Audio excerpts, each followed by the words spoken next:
вечерва имаме несекојдневна можност да слушнеме лично искуство со коронавирусот од паталец, од прва рака. Наша гостинка преку Skype врска е госпоѓа која пред само 2 дена ја напушти клиниката за инфективни болести по 2 едно по друго негативни теста. Таа на своја иницијатива сака да ја раскаже својата приказна за преку неа да испрати порака до јавноста за опакоста на вирусот и важноста да се почитуваат мерките за превенција. Господјо, добро вечер и добре дојдовте во 360 степени. Прво, сакам да ве прашам зошто избирате да не биде откриен вашиот идентитет во оваа комуникација? Па знаете, заради семејни причини не е важен мојот идентитет, многу е важно на што сакам да го порачам и заради пораката која што сакам да стигне до секој граѓанин се нафатив да дадам интервју во вашата емисија. Реков, вие во средата ја напуштивте клиниката за инфективни болести. Како се чувствувате сега?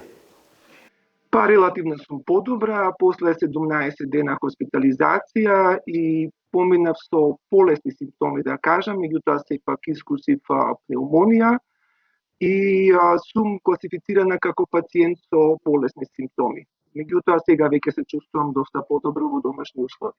Дали сите во вашето семејство се добро? Да, сите во моето семејство се добро, благодарение на сите мерки кои што ги преземав и затоа и сакам да ја раскажам мојата приказна, сакам сите позитивни работи што ги направив, кои што придонесоа да не се разболи никој околу мене да ги пренесам, а и собствените грешки да ги кажам заради кои што дојдов во ситуација да се разболам од овој вирус. Може би е најдобро да одиме хронолошки. Дали знаете, предпоставувате каде се заразивте со коронавирусот? Во мојата ситуација апсолутно точно знам, затоа што бев на меѓународна конференција во почетокот на март, која што не беше откажана, затоа што се договоривме да почитуваме строги правила на однесување, што значи не поздравување со учесниците, држање дистанца во дискусијата, темелно миење на раце пред јадење. Меѓутоа, и покрај тоа што бевме договорени на стрикни мерки, сепак јас се заразив од еден од учесниците, кој што веќе третата вечер на конференцијата стана фебрилен, односно со температура, се самоизолираше и ние веќе сите бевме во аларм дека можеби е учесникот заболен од коронавирус и дека можеби сите ние сме биле изложени на вирусот. Така да во мојот случај беше многу јасна целата ситуација. Да, станува збор за меѓународна конференција во странство, така, во друга држава. Во европска земја на почетокот на месец март, кога се уште не беа забраните, беше веќе информирана јавноста, меѓутоа немаше забрани во многу земји за движење и животот се одвиваше нормално со зголемен степен на внимание. Ако вашето заразување го лоцирате кај тој ваш колега присутен на конференцијата, дали вие имавте лично контакти со него? Да, не само јас, за жала сите. Ние имавме меѓусебно многу контакти. Значи, бевме договорени да држиме дистанца од метар, меѓутоа природно е кога сте во комуникација со некого да не стоите на оддалеченост од метар и пол до 2, што е многу битно во ситуацијава. Ние тоа не го испочитувавме, бидејќи имавме, знаете, човечки однос и во тој период се уште не бевме свесни дека дистанцата мора да биде метар и пол до 2. И тоа е мојата порака. Првата моја грешка беше што јас не одржував дистанцата од метар и пол 2 од луѓето со кои што комуницирав на конференцијата и тоа не го направи никој. Велите колегата третата вечер покажа покачена температура, тоа беше сигнал за сите вас дека најверојатно се случува нешто непосакувано. Какви мерки презедовте, дали презедовте вие лично некакви мерки во тој момент, кога се вративте во земјата? Па знаете како, имаше два битни моменти. Прво јас се јави веднаш дома да најавам дека треба да се спреми за мене посебна соба во која што ќе спијам и дека семејството мора да држи максимална дистанца. За среќа можевме и купатило посебно да оделиме за мене, така да вечерта кога стигнав дома апсолутно веднаш се самоизолирав. Тоа беше првата стрикна околност. А втората среќна околност беше што додека бев на конференција, добив од мојот послодавец писмо, значи од државата веќе пропишани мерки дека ние сите што сме во земјите со висок или среден степен од ризик мораме веднаш по доаѓање во својата земја да се подложиме на самоизолација и тоа беше огромна среќа во мојот случај затоа што јас бев сосема здрава и поради огромните обврски ќе морав да се јавам на работа и на вистина тек тогаш ќе имаше големи последици од моето заразување, што фала Богу ништо од сето тоа не се случи. Јас се заразив, да, меѓутоа со сите мерки моето семејство е негативно, беше тестирано, нема и после долгиот карантин, нема никакви клинички симптоми, човекот што ме водеше од аеродром таксистот, исто така го предупредив, седнав позади, не седев напред, се трудев да немам комуникација што помалку со него, за да, еви, тој беше тестиран и тој беше негативен. Епидемиолошките служби морам да ги пофалам, значи веднаш кога ме детектираа дека сум позитивна и тоа ќе го објаснам како се случуваше, значи зема апсолутно детални податоци за сите мои комуникации, значи од моментот, од авионот, од патниците, од сите мои комуникации, од таксистот, од комуникациите дома, значи од сите моменти јас наискрено ги кажав сите детали со цел да не заборавам можеби нешто и некого.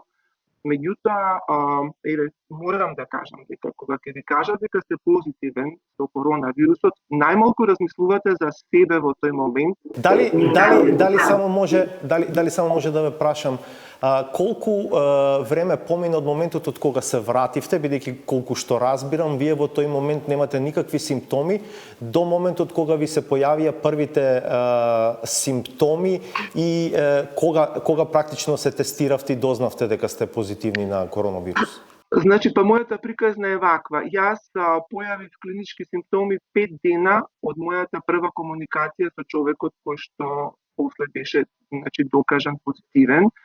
Нас од конференцијата ни јавија со мејл дека човекот е тестиран и дека е позитивен и дека сите сме во аларм, ако покажеме клиничка симптоматологија, да сме свесни дека веројатно сме заразени. Значи, јас коинцидентно вечерта кога го добив имејлот и почна да ги развивам првите симптоми, значи 5 дена од првата комуникација со личноста.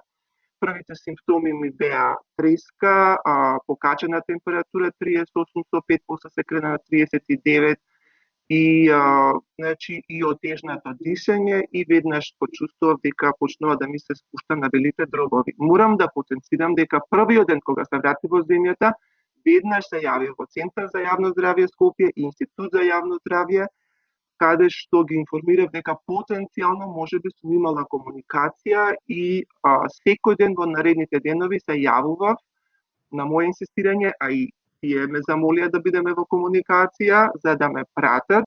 Кога ги појавив првите клинички симптоми, бидејќи не беа драстични, ме замолија да не кревам паника, да сум апсолутно изолирана. Меѓутоа, веќе следниот ден ми се влоши состојбата со пореметено дишење, значи и веќе беше поалармантно. Се јавив во Центар за јавно здравје со луѓето со кои што комуницирав претходните денови и тие веднаш испратија болничка кола во која што персоналот седеше напред, беше максимално облечен со заштитна опрема. Јас седнав позади, немавме никаква комуникација, но јас имав маска и ракавици. Ме однесоа на инфективната клиника, каде што ме пречека персонал исто така во заштитна облека, ме легна во една посебна соба во изолација, ми се имаа примероци, чекав едно 4-5 часа, стигна резултатот и потоа беше јасно дека сум пациент кој што треба да се хоспитализира во специјални услови. И што е првата работа на која помислува човек во тој момент? Како беше кај вас? Кога ви кажаа дека сте позитивни на COVID-19? Да. Прво не помислува човек на себе, него почнува да си прави анализа со кого све комуницирал и дали некого го изложил на опасност и какви последици ќе има тоа, затоа што човек може да се носи со своите грешки, меѓутоа не може да се носи со грешките ако повредил некого, а не да е Боже ако некој го довел во ситуација да животот му биде во опасност. Значи, тоа е кај мене и кај верувам кај сите пациенти кои што добиле позитивен резултат. Значи, прво е огромната грижа дали направивте се што можевте и дали спасивте луѓе околу себе или загрозивте луѓе околу себе. Значи, тој момент психолошки најмногу ме оптерети. Меѓутоа, кога ги со епидемиолозите, кога ги направивме сите анализи, се што сум преземала, дека најсовесно сум се однесувала и дека еве резултатот е тој. Позади мене нема никој инфициран, сите се, фала Богу, здрави и живи. Така да јас во текот на опоравувањето имав, да ви кажам, полеста совест, мирна совест, за да можам да се изборам со болеста. Да. Поминавте 17 дена на клиниката за инфективни болести. Веројатно се уште имате мала дистанца од тој период помина таму, ке имате време во текот на следните недели и месеци да размислувате што сте поминале, но што можете од тоа искуство вечерва да споделите со нашите гледачи? Знаете како, навистина огромни пофалби до персоналот на инфективна клиника. Значи, немам зборови да искажам со каква грижа, еве се растревожувам, значи со каква грижа беа према сите нас. Значи, внесуваа доза на радост во секојдневието, доза на хумор и покрај тоа што знам дека нивното секојдневие е прилично стресно, затоа што прво и себе си и своите семејства индиректно ги изложуваат, максимално беа со заштитна облека, ние пациентите максимално се трудевме секогаш кога ќе влезат во соба да ставаме заштитни маски, да дишеме на страна, да не ги изложуваме на повеќе опасности. Меѓутоа, тоа се така специфични услови кои што се многу емотивни, многу стресни и премногу одговорни за персоналот. Низ какви фази поминуваше кај вас болеста? Вие велите со релативно благи симптоми, но сепак споменувате дека сте стигнале до пневмонија. Да, затоа и бев хоспитализирана, бидејќи не бев пациент кој што поминува без симптоми или со благи симптоми, сепак имав пневмонија, која што за среќа неколку дена само ми го отежнуваше дишењето и потоа со терапијата која што ми беше давана, осетив дека имам подобрување и веќе некаде 12-13 ден после терапирање почнав да се чувствувам дека одам во фаза на заздравување и подобрување на целата ситуација. Имавте ли контакт со пациентите со најтешка клиничка слика? Вака, ние сите таму бевме изолирани, секој во посебна просторија, евентуално имаше простори каде што имаше брачни парови кои што заедно беа сместени, меѓутоа немавме никаква комуникација меѓусебна. И јас бев само неколку дена во оделението каде што беа сместени пациентите со потешка клиничка слика и потоа бидејќи бе во подобра ситуација, се оздравував, ме префрлија на оделение каде што имаше пациенти, да кажам, со полесна клиничка слика. Знаете ли со какви лекови бевте лекувани? Знам дека медицината ви е блиска област, претпоставувам дека сте се интересирале со какви медикаменти ве третираат. Знаете како, симптоматски. Значи, врзоставно на тоа какви симптоми покажувате, со такви лекови ве лекуваат, затоа што знаете за вирусот не постои специфичен лек во моментов и за ниеден вирус не постои лек. Меѓутоа, бидејќи развив пневмонија, ме третира како пациент со пневмонија и ми дава пропратно и други лекови кои што би ми ги отстраниле симптомите кои што ми се развија. Да, антималарик примавте? Не бе во таа група, меѓутоа и немаше потреба кај мене да се воведува антималарик, затоа што јас добро реагирав на терапијата која што беше за пневмонија. Разбирам. На крајот два пати едно по друго бевте негативни или како се вели во оваа терминологија бевте негативизирани и бевте пуштени сега дома на домашно лекување, што не значи дека се уште не треба да бидете предпазливи, така? Знаете како, вниманието е секогаш добредојдено. Затоа и се напатив на ова интервју, она што сакам да го порачам е дека не треба да се развива паника и страх, затоа што се непродуктивни, меѓутоа треба секој најсовесно да ги применува сите мерки. Ниедна мерка не е прекумерна, значи се што е пропишано за сцените работници. Значи, социјалната дистанца. Еве, јас сметам дека тоа кај мене беше грешка. Неодржување доволно социјална дистанца. Исто така, максимална хигиена на рацете и на се она што ќе се допре до очите, устата и носот мора да биде безпрекорно чисто. Значи, ние на конференцијата, втората грешка беше што рацете ги миевме во хотелските соби и потоа искачавме и доаѓавме во контакт со картичките за соби, со лифтот, со други површини, мобилните кои што цело време ги носиме до себе и седнувавме да јадеме. Мислам дека и вториот ризичен момент е тој. Значи, сакам да порачам дека чисти раце, седнување да се јаде со безпрекорни чисти раце и притоа да не се допираат никакви други површини, вклучувајќи ги и мобилните, е исто така многу битно. И се она што е пропишано од здравствените работници, доколку сите најсовесно го применуваат, верувајте, ќе ја искорениме оваа пандемија од земјата. Меѓутоа, секој поединец мора да биде многу совесен во исполнување на сите пропишани мерки. Само така може да се спасиме. Еден неодговорен позади себе може да остави многу последици и за грозени животи. И секој мора да е одговорен како за својот живот, многу повеќе за другите животи околу себе. Каква е атмосферата кај вас дома сега? Па пресрекни се, како да ви кажам, дома сум, здрава сум, се грижат за мене, добро искочивме од целата ситуација, моето семејство беше исто под огромен стрес и затоа не сакам да се легитимирам, затоа што дополнително не сакам да им предизвикувам стресни ситуации. Беа загрижани секако многу, меѓутоа, бидејќи најсовесно ги применуваа сите мерки во комуникација со мене, беа со заштитни маски, со темелно миење на раце.